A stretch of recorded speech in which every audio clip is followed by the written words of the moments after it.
C'est bon. Ça sent pas le même goût du miel de mon grand-père. Et pourquoi ils n'ont pas tous le même goût?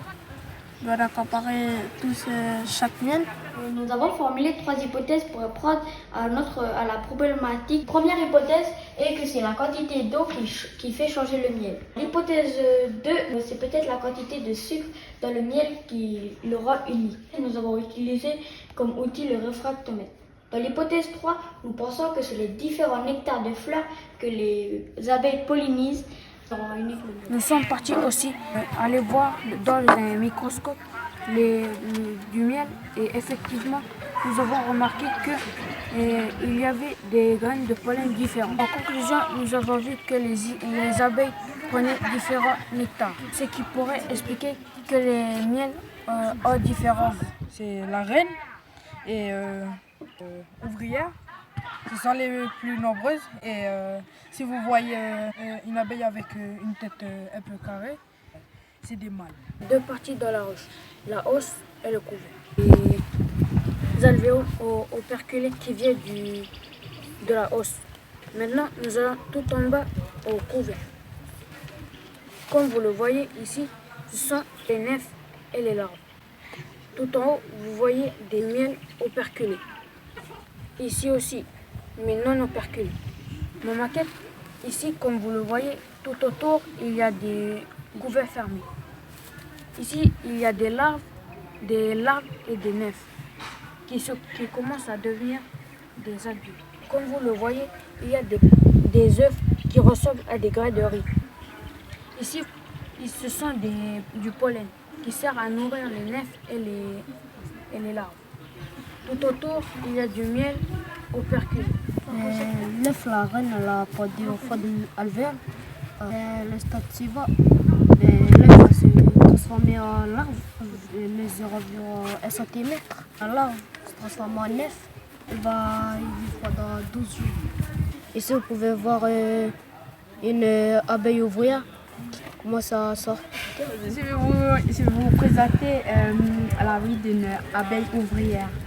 Au début, quand elle va naître, elle va nettoyer son alvéole pour que la reine elle puisse encore pondre. Après, vers le 6e jour, elle va être la nourrice. D'abord, c'est la nourrice des vieilles larves parce que ces glandes pour produire la gelée royale, elles ne sont pas encore développées. Après, elle devient la nourrice des jeunes larves. C'est là où ces glandes de gelée royale se sont développées. Alors, du 10e jour au 12e jour, elle devient une magasinière. Son métier, c'est de récupérer le miel et le nectar de butineuse, puis elle le transforme en miel. Ensuite, elle les dépose dans les rayons, c'est-à-dire les alvéoles. À partir du 12e jour et jusqu'au 18e jour, l'abeille devient une maçonne.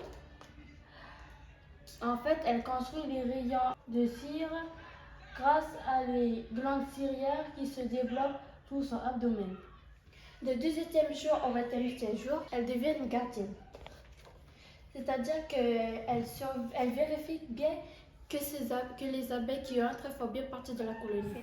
Quand il fait trop chaud, l'abeille abandonne son travail pour ventiler la ruche. Et pour finir, à partir du 20e jour, elle devient butineuse.